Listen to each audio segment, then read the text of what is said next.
নমস্কাৰ আপোনালোকক স্বাগতম জনাইছো নতুন এটা ভিডিঅ'লৈ। আজিৰ দিনটোৰ কেইটামান গুৰুত্বপূৰ্ণ খবৰ একেলগে চাওঁ আহক। আজিৰ প্ৰথমটো খবৰ, বিজেপিৰ বিৰুদ্ধে ব্যাপক নিৰ্বাচনী প্ৰচাৰ চলাইছে আনন্দ মিশ্ৰই। বিজেপিৰ বিৰুদ্ধে ব্যাপক নিৰ্বাচনী প্ৰচাৰ চলাইছে আনন্দ মিশ্ৰই। নিৰ্বাচন খেলাটো নিশ্চিত কৰিছে প্ৰাক্তন IPS বিষয়াগৰাকীয়ে। এই মুহূৰ্তৰ এটা বিগ আপডেট জনাই গৈ আছো আপোনালোকক।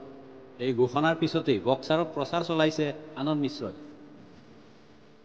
গাঁৱে ভূঞে গৈ জনতাৰ কাষ চপাৰ চেষ্টা আনন্দ মিশ্ৰ।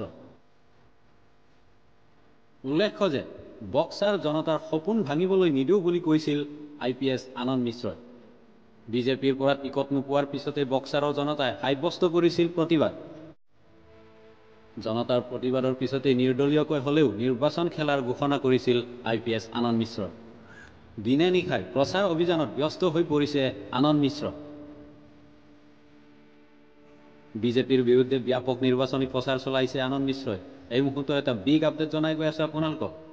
নিৰ্বাচন খেলাটো নিশ্চিত কৰিছে প্ৰাক্তন IPS বিষয়াগৰাকীয়ে। IPS বিষয়াগৰাকীয়ে নিশ্চিত কৰিছে ঘোষণাৰ পিছতেই বক্সাৰত প্ৰচাৰ চলাইছে আনন্দ মিশ্ৰই।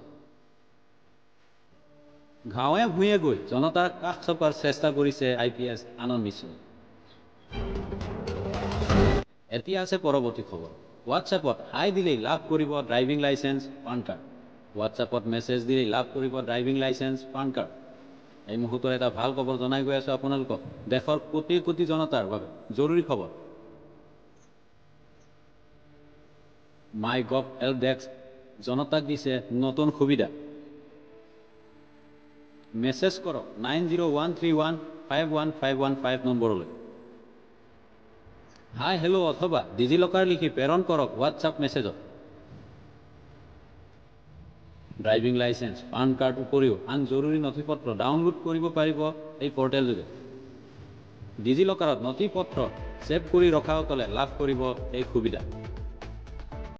এটা মেছেজত লাভ কৰিব RC মাৰ্কশ্বিট চাৰ্টিফিকেট। সেইদৰে হোৱাটছএপত মেছেজ কৰি লাভ কৰিব এইসমূহ সুবিধা। এতিয়া আছে পৰৱৰ্তী খবৰ। কিমান কোটি টকাৰ সম্পত্তিৰ মালিক ৰাহুল গান্ধী। আপুনি জানি আচৰিত হ'ব, কিমান কোটি টকাৰ সম্পত্তিৰ মালিক ৰাহুল গান্ধী আপুনি জানেনে? এই মুহূৰ্তত এটা বিগ আপডেট জনাই গৈ আছো আপোনালোকক। ৰাহুল গান্ধীৰ হাতত কিমান টকা আছে বৰ্তমান? মনোনয়ন দাখিলৰ সময়ত ৰাজহুৱা হ'ল সম্পত্তিৰ তালিকা ৰাহুল গান্ধীৰ। ৰাহুল গান্ধীৰ হাতত জমা আছে 55,000 নগদ ধন। দুটাকৈ বেংক একাউণ্টত জমা আছে 26.25 লাখ টকা। স্থাৱৰ অস্থাৱৰ সম্পত্তিৰ পৰিমাণ ক্ৰমে 9.24 আৰু 11.14 কোটি টকা। 30টাকৈ কোম্পানীত 4.33 কোটি টকা আছে ৰাহুল গান্ধীয়ে। 22 আৰু 23 বৰ্ষত ৰাহুল গান্ধীৰ বিত্তীয় উপাৰ্জন 1.02 কোটি টকা। ৰাহুল গান্ধীৰ বিৰুদ্ধে ৰুজু হৈ আছে 18টা অপৰাধমূলক গোচৰ। বাইনাৰ সমষ্টিৰ পৰা মনোনয়ন দাখিলৰ শপতনামা দাখিল কৰিছে এই তথ্য। এতিয়া আছে পৰৱৰ্তী খবৰ। ডাঙৰ খবৰ, 10 এপ্ৰিলত কাৰ কাৰ একাউণ্টত জমা হ'ব ধন। হাতত মাত্ৰ 5টা দিন বাকী। আপুনিও সাজু হওক, মাত্ৰ 5টা দিন। 10 তাৰিখত লাখ লাখ লোকৰ একাউণ্টত সোমাব ধন। আপুনিও সাজু হৈ থাকক। কোনে কোনে লাভ কৰিব এই ধন? অৰুণোদয় আঁচনিৰ লাখ লাখ হিতাধিকাৰীৰ একাউণ্টত জমা হ'ব 1250 টকাকৈ ধন। বৃদ্ধ পেঞ্চন আঁচনিৰো ধন সোমাব একাউণ্টত। বিধৱা পেঞ্চন আঁচনিৰো ধন জমা হ'ব একাউণ্টত। লাখ লাখ ৰেচন কাৰ্ডৰ হিতাধিকাৰীৰ বাবেও ডাঙৰ খবৰ। এই মুহূৰ্তৰ এটা ভাল খবৰ জনাই গৈ আছো আপোনালোকক। ৰেচন লাভ কৰাৰ বাবে অন্তিম দিন 10 তাৰিখ। 1 তাৰিখৰ পৰা 10 তাৰিখৰ ভিতৰত সংগ্ৰহ কৰিব লাগিব ৰেচন। অন্ন সুৰক্ষা সপ্তাহত ৰেচন সংগ্ৰহ কৰাটো বাধ্যতামূলক। প্ৰতি মাহৰ 10 তাৰিখে হিতাধিকাৰীৰ একাউণ্টত ধন সোমোৱাটো নিশ্চিত কৰিছে অসম চৰকাৰে। এতিয়া আছে পৰৱৰ্তী খবৰ। সাৱধান, 29খন জিলা জোকাৰি যাব ধুমুহা বৰষুণ বজ্ৰপাত শিলাবৃষ্টি। সাৱধান, 29খন জিলা জোকাৰি যাব ধুমুহা বৰষুণ বজ্ৰপাত শিলাবৃষ্টিয়ে। ইয়েলো এলাৰ্ট আঞ্চলিক বতৰ বিজ্ঞান কেন্দ্ৰ ইয়েলো এলাৰ্ট জাৰি কৰিছে বতৰ বিজ্ঞানী কেন্দ্ৰই। আজি ৰাজ্যত হ'ব প্ৰবল বৃষ্টিপাত। আজি প্ৰবল বৃষ্টিপাত হোৱাৰ সম্ভাৱনা আছে। ৰাজ্যৰ বহু প্ৰান্তত ধুমুহা বৰষুণ বজ্ৰপাত শিলাবৃষ্টিৰ সম্ভাৱনা। ঘণ্টাত 40ৰ পৰা 50 কিলোমিটাৰ বেগত আহি আছে ধুমুহা। প্ৰচণ্ড ধুমুহা বৰষুণে জোকাৰি যাব সমগ্ৰ ৰাজ্য।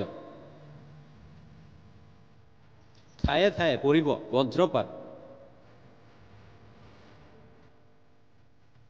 অসমৰ লগতে সমগ্ৰ উত্তৰ পূবত ইয়েলো এলাৰ্ট জাৰি কৰিছে আঞ্চলিক বতৰ বিজ্ঞানী।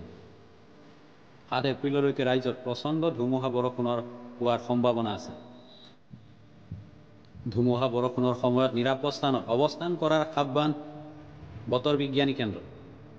ধুমুহা বৰষুণৰ লগতে হ'ব বজ্ৰপাত। তিনিচুকীয়া, ডিব্ৰুগড়, শিৱসাগৰ, ধেমাজি এইকেইটা অঞ্চলত বিশেষকৈ লখিমপুৰ, মাজুলী, যোৰহাট, গোলাঘাট এইসমূহ অঞ্চলবিলাকত বিশেষকৈ বজ্ৰপাত বৰষুণ হোৱাৰ সম্ভাৱনা বেছি। পূব কাৰ্বি আংলং, বিশ্বনাথ, শোণিতপুৰ, নগাঁও,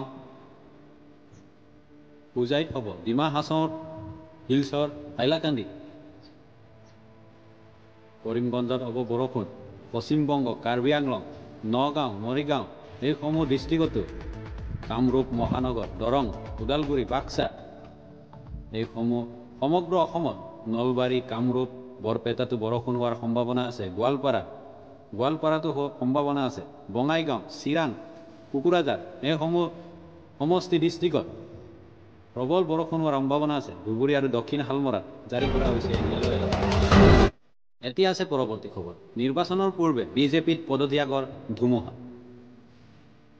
নিৰ্বাচনৰ পূৰ্বে বিজেপিত পদত্যাগৰ ধুমুহা বলিছে। এই মুহূৰ্তত এটা পলিটিকেল আপডেট জনাই গৈ আছোঁ আপোনালোকক।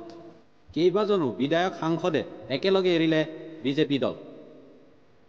জ্যেষ্ঠ বিজেপি নেতায়ো দল ত্যাগ কৰি যোগ দিলে কংগ্ৰেছত। বিহাৰৰ বিজেপি সাংসদ অজয় কুমাৰ নিষাদৰ কংগ্ৰেছৰ যোগদান। মণিপুৰৰো প্ৰাক্তন বিধায়ক শীৰ্ষ নেতাসহ 4জন কংগ্ৰেছত যোগদান কৰা পৰিলক্ষিত হৈছে। সমৰ্থক লগত লৈ বিজেপি এৰিলে প্ৰাক্তন বিধায়ক শীৰ্ষ নেতাই। প্ৰাক্তন বিধায়ক এলাংবাম চাংহিঙৰ কংগ্ৰেছত যোগদান। বিজেপি নেতা ছাগল সেং আছবা সিঙৰো কংগ্ৰেছত যোগদান। হাজাৰ হাজাৰ গাড়ীৰে ৰেলী কৰিও বিজেপি নেতাই যোগ দিলে কংগ্ৰেছত। ৰাজস্থানৰ প্ৰাক্তন বিজেপি বিধায়ক প্ৰভাত গুঞ্জেলে যোগ দিলে কংগ্ৰেছত। হাজাৰ হাজাৰ গাড়ীৰে ৰাজপথত শক্তি দেখুৱালে প্ৰভাত গুঞ্জেল। দুদিন পূৰ্বে ঝাৰখণ্ডতো বিজেপি বিধায়ক জয়প্ৰকাশ পেটেলে যোগ দিছে কংগ্ৰেছত। আজিৰ খবৰ ইমানেই। ভিডিঅ'টো ভাল লাগিলে লাইক কৰক, শ্বেয়াৰ কৰক আৰু চেনেলটো ছাবস্ক্ৰাইব কৰিবলৈ নাপাহৰিব। ধন্যবাদ।